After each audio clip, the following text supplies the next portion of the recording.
One pretty consistent quality I tend to love in the best indie games is their willingness to do things their own way and just let it all hang out. Just a few minutes with Death of a Wish will absolutely convince you that it completely fits that mold, ironically in part by refusing to fit into simple traditional expectations.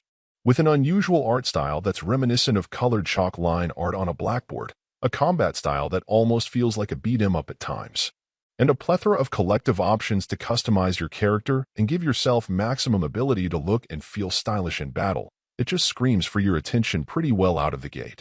When discussing the game, it's hard not to start with its unique look. Given the fact that you'll often be dealing with what should be pretty nightmarish creatures, the somewhat minimalist way they're depicted helps them look all the more bizarre in many cases.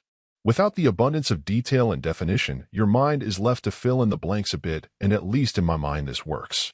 If you're going to take down these creations, you're going to need to be able to fight, and thankfully the game has you covered pretty well from all directions.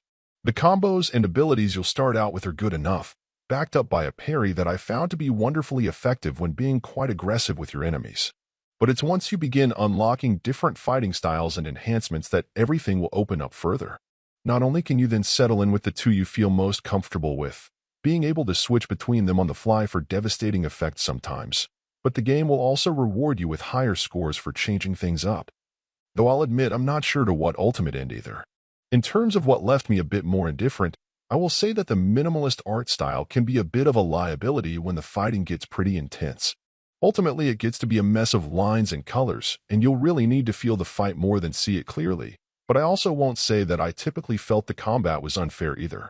There is absolutely a clarity cost, though, and depending on how you vibe with the fighting action, you could take issue with it. Another aspect that is certainly there front and center, but didn't really land with me one way or another, was the story. There's definitely a heavy religious cult kind of vibe going on, complete with zealots and some ugliness. But some of the story beats and speeches absolutely felt like they were going over my head. There's some passion there, and it all seems very deliberate, but I will say that it didn't connect with me enough to move the needle one way or another. Put it all together, and you have a gaming experience that's visually distinctive, leaves plenty of room for you to get your fight on just the way you like, and is generally challenging without being oppressively tough. I suppose if for whatever reason the intense battling doesn't click with you, the game stock would drop like a rock, as that really ends up being its best selling point, but it feels pretty good on a consistent basis. As I mentioned, visual clarity can be an issue at times, but once you're in the flow you can generally still spot when to counter, and then knock your opponents around a bit. I suppose for some folks the religious extremist angle of the story could be a turnoff, but otherwise you're looking at a game that absolutely feels unique and can be a blast to knock around with. Overall, my final score for the game ended up being an 8.2. And if you're interested in picking it up, it's currently available on the Switch eShop for $19.99. Thank you for taking the time to listen to this review. And if you'd like more information or ideas of indie games worth checking out on Switch, be sure to click on the link provided in the description. Until next time.